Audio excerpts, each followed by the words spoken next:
यह कहानी है एक मेहनती किसान की। रामलाल एक साधारण सा किसान था जो अपने परिवार के साथ एक छोटे से गांव में रहता था।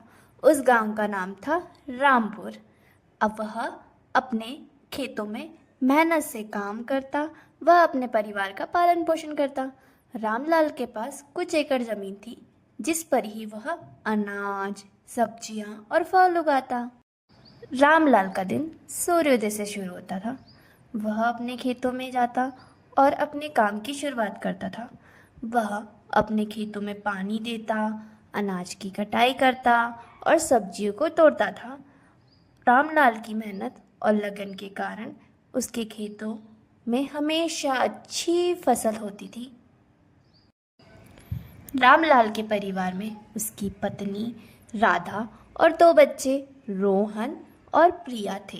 राधा घर की देखभाल करती और बच्चों की पढ़ाई का ध्यान रखती। रोहन और प्रिया अपने पापा की तरह ही मेहनती थे और अपने खेतों में उनकी मदद करते थे।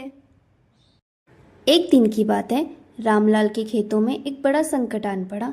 एक बीमारी ने उसके खेतों में खड़ी फसलों और अनाजों को नष्ट करना शुरू कर दिया। रामलाल ने अपने अनुभव और ज्ञान का प्रयोग करके बीमारी को नियंत्रित करने की कोशिश की, परंतु वह असफल रहा।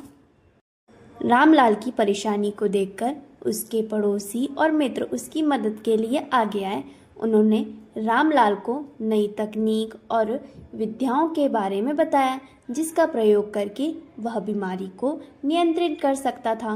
रामलाल ने उनकी सलाह का पालन किया और अपने खेतों में नई तकनीकों का उपयोग किया। धीरे धीरे रामलाल के खेतों में फसल फिर से अच्छी होने लगी। रामलाल और उसके परिवार ने राहत की सांस ली और अपने खेतों में फिर से मेहनत करने लगे।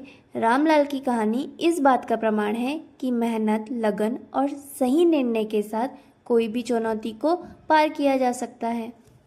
इस कहानी से हमें यह शिक्षा मिलती कि जिंदगी में कई चुनौतियां आती हैं, लेकिन मेहनत, लगन और सही निर्णय के साथ कोई भी चुनौती पार की जा सकती है।